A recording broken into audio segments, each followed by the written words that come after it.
Hello again. Welcome to another edition of Media Watch. I'm your co-host, Eric Tait. I'm Bob Anthony.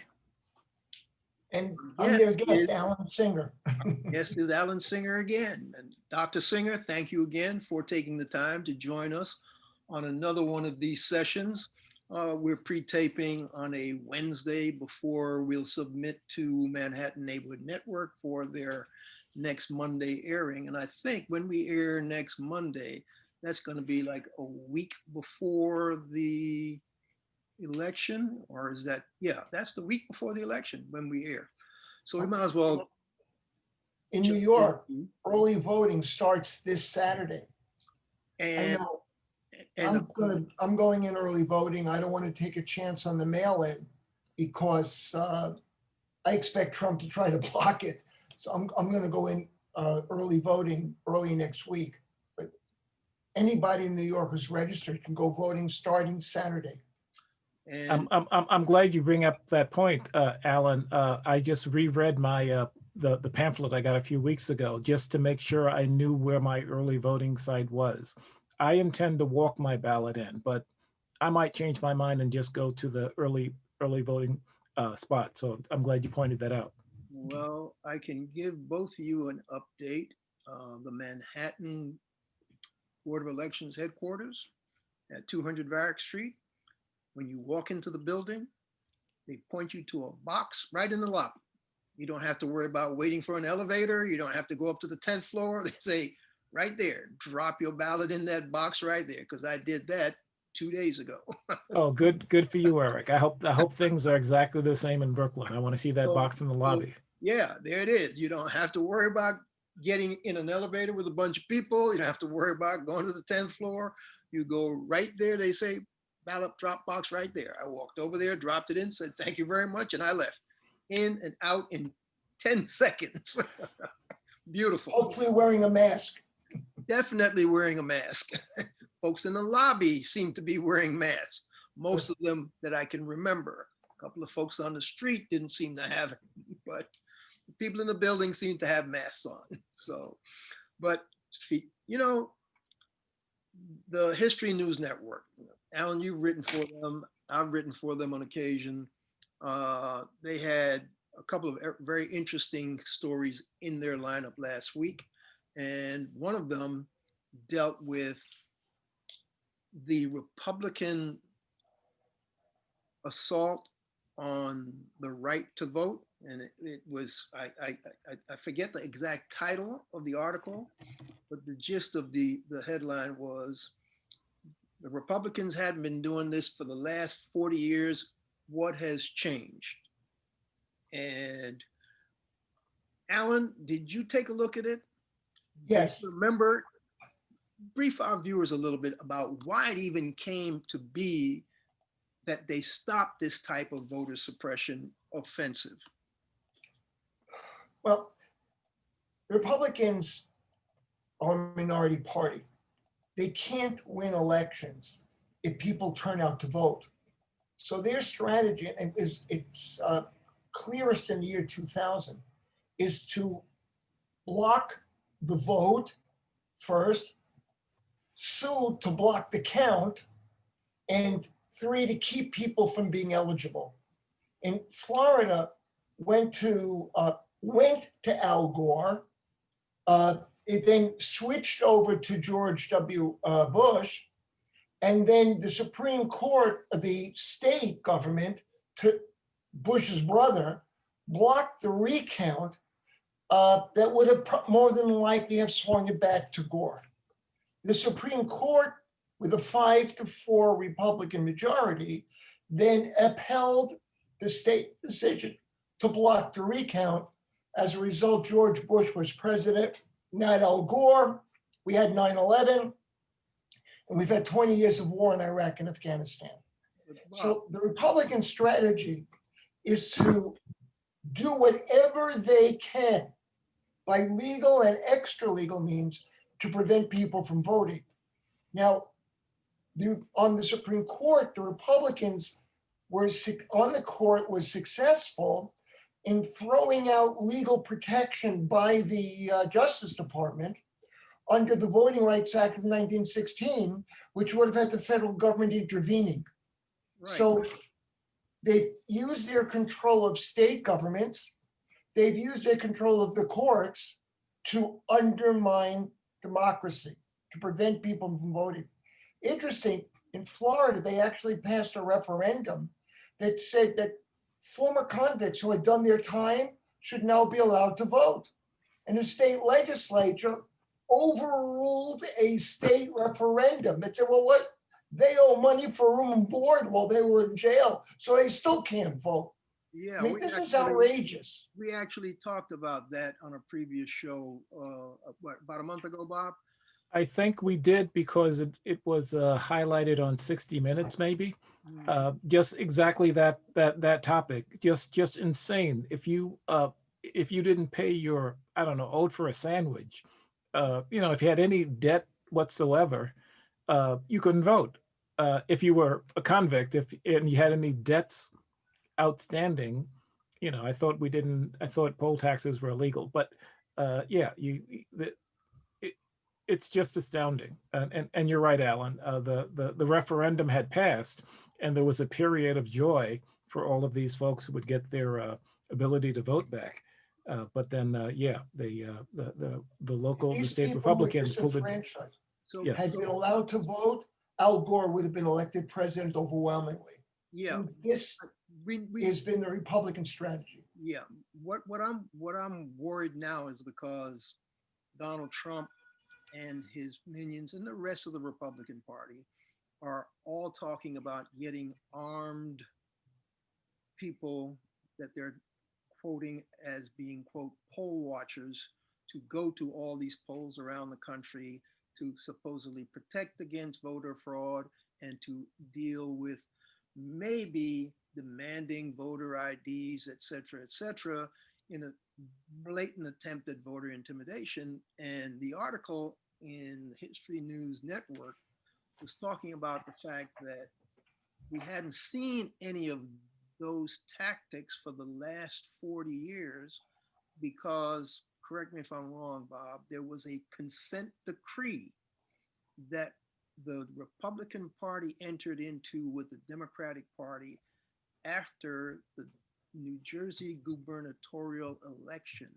of 1982, because these types of tactics were put in place by the Republican Party in New Jersey for that election, with something like 45,000 voters being accosted, stopped, intimidated, turned away from the polls by these people. And the Democratic Party sued after Tom Kean, the Republican candidate, won that election by something like 12 to 1,500 votes in an election where 2.5 plus million votes were cast. And so the Democrats tried voter intimidation and sued. And because the Republicans did not want to show any of the documents, correspondence, anything about that particular campaign of voter intimidation, they settled out of court with a consent decree that banned them from ever doing those kinds of poll intimidation tactics. And it was put in effect in 1982, but lo and behold, I don't know if one of you guys can call it up, but by 2017 or 2018, that consent decree lapsed, and the current Justice Department allowed it to lapse. And so therefore, the Republicans now have a green light, and they have planned total national coordination across the states to use these tactics at every polling place. Are you seeing my screen share?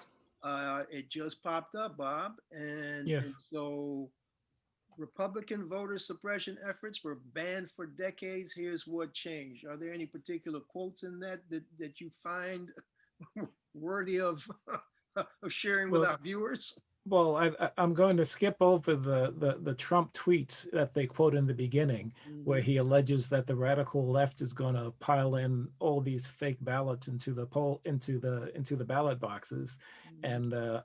and whatnot. But let me just read this one paragraph. For the past 40 years, the party organization has been bound by a consent decree, just as you said, secured in federal court in 1982. As a result, the GOP was barred from engaging in these kinds of, quote, election security, unquote, campaigns, which seem to be little more than efforts at voter intimidation and election interference. And you just explained that it was the gubernatorial race in New Jersey, which I remember being really nasty. Yes, it was. I wasn't as woke to know that all this was going on. But yeah, the what they couldn't get away with for all of this time, they can now, and they seem to be planning these quote poll watching events, and this is the MSNBC story. I should quote that, and they seem ready to do the same. Yeah, so evidently the MSNBC reporter slash contributor filed a story with History News Network. And that's where. Well, no, just the opposite. They were quoting from MSNBC. That's why I went here. Uh-huh. Okay. Yeah, they said for full story go to MSNBC, so they were Okay. going here. Kevin M. Cruz story from October the 15th. Cruz wrote it, yeah, for Yes, or filed it for MSNBC. Right. yes, just to give credit where credit's due. Yep. One of the gimmicks that they're doing is they're having armed guards go up to people online and saying, "Do you have your photo ID?" Now, in many states, you don't need a photo ID, but people don't know that. And oh no, I don't have a photo ID. Well, you can't vote, and then people leave. And that's one of the gimmicks they do. You know, an armed guard in a security guard uniform and looks official, say, "Where's your voter ID?" And they're turning people away. If this was going on in another country, I would think we would protest that it wasn't a valid election. That's what they did in that Jersey gubernatorial election in 1982. They actually had people, off-duty police officers with pistols and revolvers and uniforms and armbands demanding ID and stuff like that. That definitely was not required, and actually turning people away.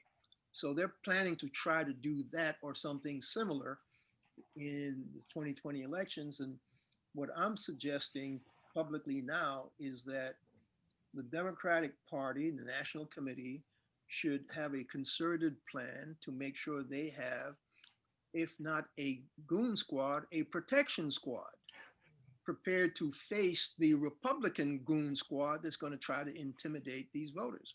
And they need to be there in full force to protect their voters, to make sure that they don't get intimidated. That's my take, and that's what I'm suggesting the Democrats do.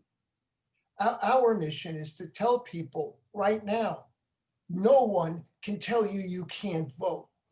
If no one can turn you away before you enter the polling place, and if your paperwork is not there, you can file a paper ballot that will be held while they investigate.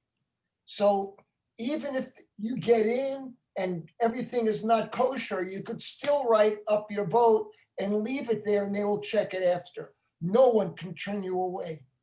I'm glad you said that, Alan. A few years ago, I had to fill out a provisional ballot because they didn't have the paperwork right at the polling place. And I got a letter weeks later saying that everything was okay, that it was counted, whatever was in the envelope. Yeah. And another thing, just to make it clear, once you're in line, you're in line. Once you're in line, you can vote. If you're in line when the polls close, you can vote. That's the rule they've gone by, and don't let anybody close any doors in your face. Once you're in line, you can vote. But as we're all saying, you need to, if you can vote another way to avoid that, any poll shenanigans, please do so, because I'm sure Eric will agree, we're not going to get any help from the current Justice Department in terms of the roll up to the election. This is the way it is for the moment, so be prepared. Yeah, and interestingly enough, I'm glad you raised that bit about both of you raised provisional ballots, because that documentary we saw last night, the Jelani Cobb Frontline thing that our friend and colleague J.Cross produced, well done, by the way. They zeroed in on the fact that a lot of, if not provisional ballots, actually there has been reports that too many, in the thousands of provisional ballots, never get counted. So you were fortunate, Bob, to have a letter telling you that yours got counted. Yes. Across the country, a gazillion. I mean, I'm using that non-real term, but a huge number of provisional ballots, even though you think you voted, didn't get counted, don't get counted. So try to avoid provisional ballots as best you can. The documentary was pointing out about the high degree of mail-in ballots that came in primaries this year. And it was Milwaukee that they zeroed in on. Tons and tons of errors. Any small error, any small mistake, certain states, you can correct that. Other states, you can't. And in Milwaukee, evidently, there was no provision to correct any of those small errors. And they had piles of mail-in ballots that were not going to be counted. It was heartbreaking watching those people react to how many of their friends and neighbors who thought they had voted, their vote did not count. That was very powerful. I'm glad you mentioned that, Eric. I had the same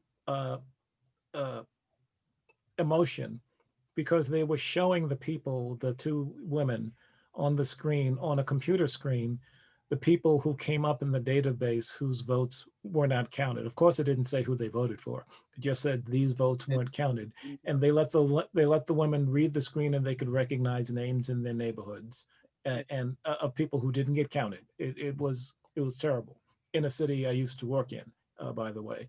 And I know the election commission then and now isn't a big office. And part of the reason there was that many, of course, mail-in ballots was because it was at the height of COVID when they were holding that election. And those folks tried their best to get their vote counted. And a lot of the other folks stood in line for hours, risked the height of the COVID pandemic to vote just because it already were suspicious that their vote might not get counted if they voted by mail. I'm sure you saw that on TV, Alan. Those people waiting in line in Milwaukee, Yes. in the rain, and it was terrible when I saw it. More bad news out of Milwaukee today as we tape. Their COVID rates, another record, but that's another story. But yeah, the Republican legislature did not allow for a delay in that election, even though the governor wanted to. So people had to vote on the day of the primary, and as you saw, Alan, they were in the rain trying to vote. Again, it's any effort to suppress the vote is what they will do. Look, I have a lot of people saying, well, at least on November 3rd, it'll be over and we'll be rid of Trump. And I'm afraid we won't be. And that my concern is that after November 3rd, the same forces that are trying to suppress the vote are then going to act to try to discount the vote. And I think they're going to try to steal the election. That's what we've been saying for the last two programs. They're going to argue that the write-in ballots are invalid. They're going to throw out as many as they can. Then I think their strategy is going to be to try to delay in every state through the court to prevent the Electoral College from putting in the final approval to Joe Biden, with the hope that somehow they could pull out a coup in the House of Representatives. Because the way the Constitution The state legislatures are the ones who are going to appoint those Electoral College, and the Republicans have the edge in state legislatures. They're going to try that. They're right about that plan. Yeah, but in the House, if it goes to the House, and hasn't gone to the House, I think, since 1877, if it goes to the House, what happens in the House of Representatives is each state delegation gets one vote. That means the congressional representative from Wyoming, who represents 500,000 people, gets one vote. And the 53 congressional representatives from California, who represent 40 million people, get one vote. Yeah. So Republicans are hoping they can get it into the House, because then there's not one person, one vote, but there's one state, one vote. And if they can control state legislatures, they could steal the election. That's what I was We saying. have to be prepared and wary, and we have to organize, and we have to demand that they cannot steal the election, because they're going to lose. The question is, what are they going to do after? I'm equally afraid of these constitutional shenanigans, because I didn't do my research in time for today. I was wondering if there was a deadline set for the electors to meet, if that's defined. Yes, I believe it's December 14th. Okay, and it can't be another date. It's defined as that. I believe December 4th. Let me check. I think it's a Friday. Okay. And I think it's that date. Okay, but you just explained that if enough electors aren't provisioned in time for that day, it would go to the states under the wacko plan that you just said, where it was a Monday. Okay. Yeah, but they have another plan as well, which is to make sure there's such a delay in the counting that there is no particular slate of electors that comes out of the voting. And so then the state legislatures are allowed to, correct me if I'm wrong, Alan, appoint that particular elector. They have to certify who the electors are. Right. And if indeed the Republican state legislatures control our predominant, as we know, most of the state legislatures are Republican right now, they're going to have the edge on who they appoint, and they can appoint electors to vote for Donald Trump.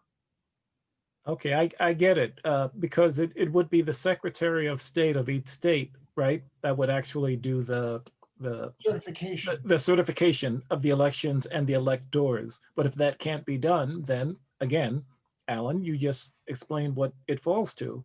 And that's a really scary possibility. I mean, what this is, I hope Americans understand the threat of a stolen election is right there. Yeah, you're right about understanding, because we need to help get the word out that the reason why Joe Biden has to try to get a landslide victory is to avoid any attempt at stealing the election. And two, if he doesn't get a landslide that sweeps McConnell and the Republicans out of control of the Senate, Joe Biden and Kamala Harris are going to be like Barack Obama and Joe Biden trying to get any legislation through the United States Senate if Mitch McConnell is still in place. So there's a lot on the line for this particular election. And as we're airing on the Monday, a week before the next Tuesday election, people need to understand they got to get to the polls. They got to vote early. They got to drag their friends, relatives, friends, maybe even their enemies, as long as their enemies don't vote for Donald Trump, and try to vote this. What was it? Donald Trump said he was going to drain the swamp. Alan, Bob, you saw the latest headline about the Trump Chinese bank account and the $15.8 million that he got paid in his first year in the presidency out of that account in China. How much more swampy than that can you get? Now, that's a major story that we are not even focusing it on, because we got to worry about the same swamp dweller remaining in office, and it's all election focus. I'm at a loss for words. Up to you guys. Next, throw to you.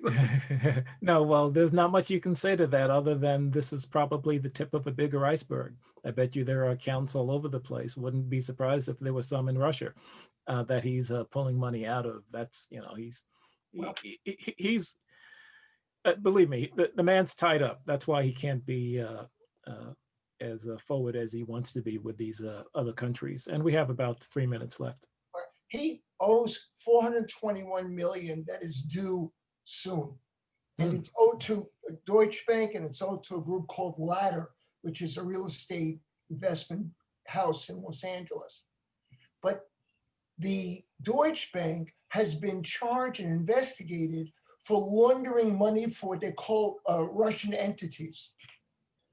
And it's quite possible that it's that Russian money which is going through Deutsche Bank to Trump. But the Ladder money is also very suspicious. The Ladder money is coming out of the Coke Industries. So what we have are possibility of Russian money channeled through Trump, through Deutsche Bank, and oil petroleum investing companies' money channeled to Trump through Ladder. I mean, we are looking at the most corrupt administration. And the Mueller report, when it was looking at collusion, did not look at the money, did not look at where the Deutsche Bank money was coming from. That's because Rod Rosenstein precluded them digging into that. Yes. I'm quite sure that had Rosenstein not said, keep your investigation focused in this little square park and don't go beyond, they would have, the old adage from Watergate, follow the money. They Yes. have followed the money. And They did. they, I am sure, would have, they already have proof of the obstruction of justice stuff, even though they tried to pretend Mueller probe didn't find obstruction of justice. They just didn't indict him because the Mueller himself felt there was no point in indicting a sitting president because you couldn't try him. So here we are. We're forced and faced with this, whatever, still in the White House. I think we're about out of time, Bob. We have about 45 seconds. Yeah, we're just about done. So the bottom line is, let's have the right message. What are we telling folks? Vote early. Alan, what are you telling them? And make sure your vote gets in and no one turns you away. What are you telling them, Bob? Make sure you stay there until you get it done. All right, folks, you've heard it from our folks at Media Watch and our esteemed guest, Dr. Alan Singer. This has been Media Watch. I'm your co-host, Eric Tait. I'm Bob Anthony. Follow us on Twitter and YouTube at Media Watch EVT. And Alan Singer has been with us again. Say good night, Alan. Thank you very much for having me. And we'll catch you the next time, folks. Stay safe.